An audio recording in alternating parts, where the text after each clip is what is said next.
biggest one who caught me by surprise, actually, I've said this before, but Kurt Zuma. Other than when he's obviously 20 cats around, like he just looks horrible to play against. I think I'd stand on your foot. We had Aurelio Gomez the first year. He came through at Chelsea. So Gomi, again, love you Gomi, but he had Aladdin slippers on when it comes to taking a goal kick. Like he'd bend up, he'd go backwards. I can't believe we played against him for Tottenham, didn't we? Just throwing so it we like started doing 90 that. yards. Yeah, but then he could throw it to the halfway line. But when I used to try and go, I'd start on a fullback and then run across the centre half and get the flick on. But obviously with Gomi, I had to just stand in the middle of the pitch and then try and assess where it was going, kind of thing. So like goal kicks, I used to hate it as well. Let's hope he kicks it somewhere in this region and I'll try and make it. And then whenever he come and claimed it, and he was great at claiming the ball, he'd launch it. And you like that throw, he could throw it over the halfway line, but he'd go from here and he'd do that. Mate, it'd come down with snow on it. So 9 times out of 10, you're thinking, right, pin the geezer as quick as you can, or leave it as late as you can, step in front, let him hit you, and you go down, you get a foul. I remember doing it, and I tried to pin Kurt Zuma, and I went like that, and I couldn't find him. So as I turned, I just see him running at me, give himself a massive run up to like smash me, essentially. What I was doing to people, he thought, you're getting it. And as it's coming down, I was like, this is going to hurt so bad. And I remember he's kneed me, mate, no joke, here. That's where his knee was. That's how high he was. He just went, bang, headed it, kneed me straight through the back. And I thought, I felt like I'd been in a car crash, mate. I thought, fucking hell, that cat must have been in trouble. But no, genuinely, I was like, fucking hell, like, who's he? And then obviously he went to West Ham and so on and so forth. But every time I played against him was like, yeah, he was tough. Did you ever get smashed on your tag? Did it hurt? Yeah, mate, I nearly got sent back to jail a few times for it. So every time it got hit, it would send a response to the monitor. Scrapping again. And then the monitor would phone. And if I didn't pick the phone up, they thought I was trying to take it off. So we had to go through like loads of rigmarole to do it. I remember as well, like you know, before the game, you go in the captains. I weren't captain at the time, so they'd send me in because I had to check how padded it was and all that. And the refs just started looking at me like, they didn't teach us this on the course. I was like, yeah, I've got a tag on. Like, just. Did you have to be in for a certain time? Yeah. So it was 7 till 7. So I used to travel match days, and then we had to put special dispensation if we played like a Tuesday night. So I remember we played Cardiff, and I'd done 3 dispensations, and I was late twice. So my lawyer had to go back to court and was like, oh, traffic and blah, blah, blah. And they were like, next time he's got to finish the rest of his sentence. So we had Cardiff away on a Tuesday night. So we timed it, so I'd be back. It was an hour and a half back to Birmingham for where it was. So we timed it, so I'd be back at like, let's say midnight. And I remember we travelled, about waiting until 10 to leave. Like, can we go? Yeah, bang, shoot out the door, get there, and I'm on the bench. I'm like, what do you mean I'm on the bench? Yeah, you're on the bench. Oh, brilliant. Didn't even come on, mate. And then they go afterwards, oh, you got to run? I said, fuck off, mate. I'm going to go back to jail at this point. To be fair, I used to try and get out of the running after the game, but You that's never had that a one. decent excuse. I can't. If I run here, if I do them box to boxes, I'm going back to prison. It's up I'm to out you. for 6 months. I'll do it tomorrow. So I didn't have to do the running. And I remember I made it. I got back at like 5 to, and I was panicking the whole way. But yeah, it was tough, man. Going back to how your dad being respected and stuff, and you tell that one when you went for a pint with him after a game. Oh, yeah, with the geezer in the boot, yeah. What, you mean he'd broke his ankle? Like, no. So we, again, was at Warsaw. I told you, my life's a bit different. I played in Northampton, and my dad said, oh, get me 2 tickets. I was like, yeah, no problem. Me and your brother are going to come. And my brother was 15 at the time. So I was like, yeah, no stress. And then played a game. I think we won 2-1. I didn't score, but I played quite well. I remember saying to the manager, like, can I go home with my family? Like, they're here. And they were like, you fucking should have let us know, but you've never asked before, no problem. Go outside, meet my brother. His brother's 15, we're in mind at this point. He's like, I just drove here. What do you mean, you drove here? But Dad let me drive. Whose car is it? And he's like, oh, I don't know, it's a Mercedes. No, I don't give a I was like, it's a Mercedes. Like, this is mint, let's have a look. Go to Dad. It's like, why'd you let him drive? He's like, oh, I was knackered, so I just had a kip and he drove. I went, So you not even guided him? my dad fell asleep and my 15-year-old brothers drove from fucking Birmingham to Northampton. So anyway, he's parked up, driving anyway, and music. But my dad didn't like music, but the music's blasting, and I'm thinking, I didn't think anything of it. I was just excited in that anyway. Get back in 45 minutes. Drop my brother off. He goes, "Oh, come on, go for a pub. Go to the pub." So I'm like, "All right then." I said, "But Dad, fuck, you turn this down." Like, I've got a headache. He said, "Yeah, no bother." So that was me and him in the car. He was a bit more chilled, and we're driving, and I'm hearing I'm like, you know, when you're looking back, am I going a bit mad here? And Dad's still just my dad had changed. So if someone's lying and starts sweating or something, he's like, yeah. So, you see, when you went down the line, he did this. I think you should have done that. I was like, Dad, you hear that? He's like, nah, I can't hear nothing anyway. He's like, when you had that chance, you had that header. And I was like, I'm like, Dad, I'm not, but at this point, I'm looking back now, I'm like, you hear that? And he's like, oh, yeah. He's like, all right, we've got near the pub now, so he's got fuck, just shut up for a sec, all right? Just shut up. I'm like, all right. He's got out the motor, he's opened the thing, there's a geezer fucking taped up in the back. And he's like, took his finger off, he said, you banging there, you're winding my son up, you. What's wrong? And he's like, I need a drink. So just give him a drink, put him back in, shut the boot. And I've gone, Dad, what's the crack? He's gone, it's his car. He goes, he owes me some dough, so I took his car and I took him for a drive for the day. It'll be all right. He's gone, come on, let's get a drink. I've got all right, yeah. So I walked into the pub. But my dad had this aura when he walked into the pub, I should get Brett to tell you because he knows more, but when he walked into the pub, everyone go, oh, fuck, he's here. Do you know what I mean? He's all right before he has a drink, but as soon as he has a drink, he's probably going to have a scrap with someone or he's going to do something stupid. So he's walked in, he's gone, right, who's buying me and my son a drink then? Now, I didn't like that. I felt like it's kind of bullying. I was like, oh, Dad, I'll get it. So he's like, no, you don't ever put your hand in your pocket when you're with me. Gives you the bar, buys us a brandy each. I drink mine. Dad, I'm gonna shoot off. It's not. I could feel the mood. I said, it's not for me. And then, about 3 weeks later, I'm back home. And one of the lads is come out and he's got another geezer with him. And the geezer was proper sheepish around me. And I was like, so what's wrong with you? He's like, don't you remember me? I was like, nah, boy. He's like, I was in the fucking boot. It was me that your dad's. I was like, sorry, lad. I said, you're all right. Yeah. I remember that's a knot. I was like, oh, you're all right. He's like, yeah, I just owed your dad a bit of dough, so it's all sorted now. Probably in there for a good 5 hours, isn't he? Round trip, the game and everything. No, probably about 7, yeah. Yeah, because it's evening time at this point when I'm there. Fair play. I just need a drink. You can put it back in. Yeah. Can I just have a drink with you? Just let me whistle, will you? I'm laughing about it, but it's fucking it was just mental. That was my dad. So I signed a massive contract that summer as well. By the outside, and then that me and him just didn't work. But I knew it weren't going to work, so I signed a massive contract that summer as well. Because Leicester were in for me, and they just won the Prem that year, so they were going to be in the Champions League. I looked at it and I was like, oh, I can fit in there. I'm probably not going to be the captain, which is fine, but I can go in. The culture's already set. I know what I'm going to be. Opportunity. And I thought I could probably play for England if I get in there as well.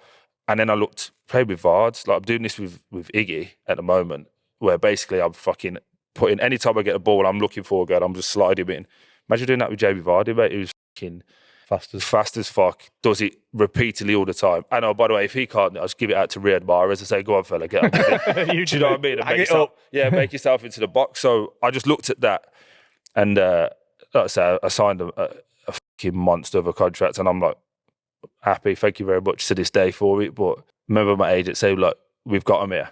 Because I'd spoke to Claudio Ranieri, I'd spoke to Wes, and I'd spoke to their director of football, forget his name, pardon if I forget your name.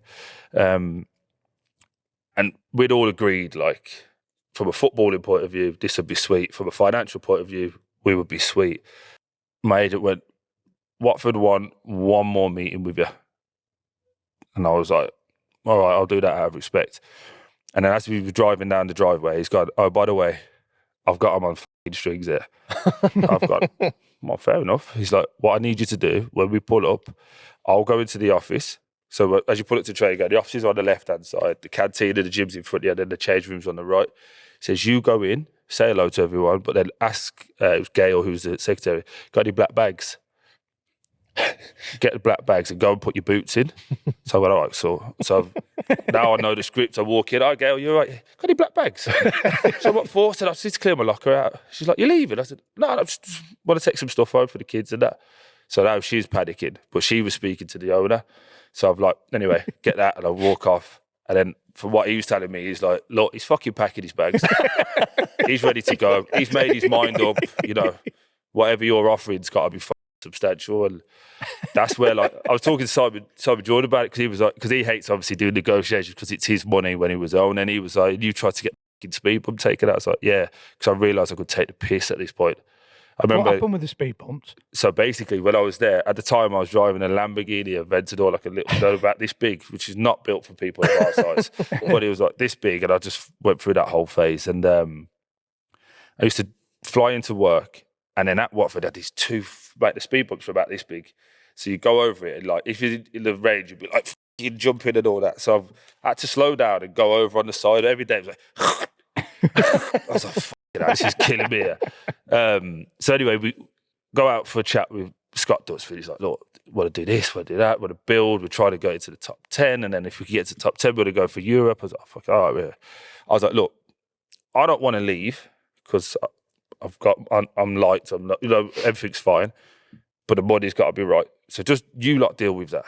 And he's like, yeah, I've just told your agent as well. We're going to give you a box. I was like, oh, how big's a box? He's like, 10 people. I was like, well, that don't help me. I get 20 people a game. So I said, keep it. He's like, we're going to give you 2 boxes. And what we're going to do, we're going to knock the wall down. So that's what they did. They gave me box 4 and 5, or it was either 4 and 5 or 5 and 6. And they knocked the middle wall down and made it into one big box. And that was mine. He's going to get 2 parking spaces for your family in the director's thing.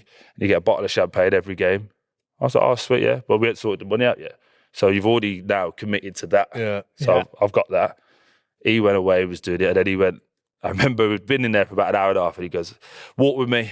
And he's come out like stressed, and he's like, don't fuck off back. But when your agent's smiling, he's like, mate, got him on fucking toast here.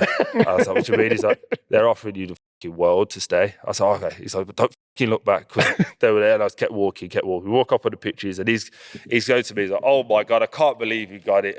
But he's like, he's talking to me, but his hands and all that gesturing as if he's trying to convince me. It sounds like a fucking. It sounds like a fucking. So, but he's trying. We've got this. We've got this. Answer. Do not. No. He's like, he's trying to sell to me, like to them, that he's got to try and convince me to stay because I've made my mind up to go Leicester.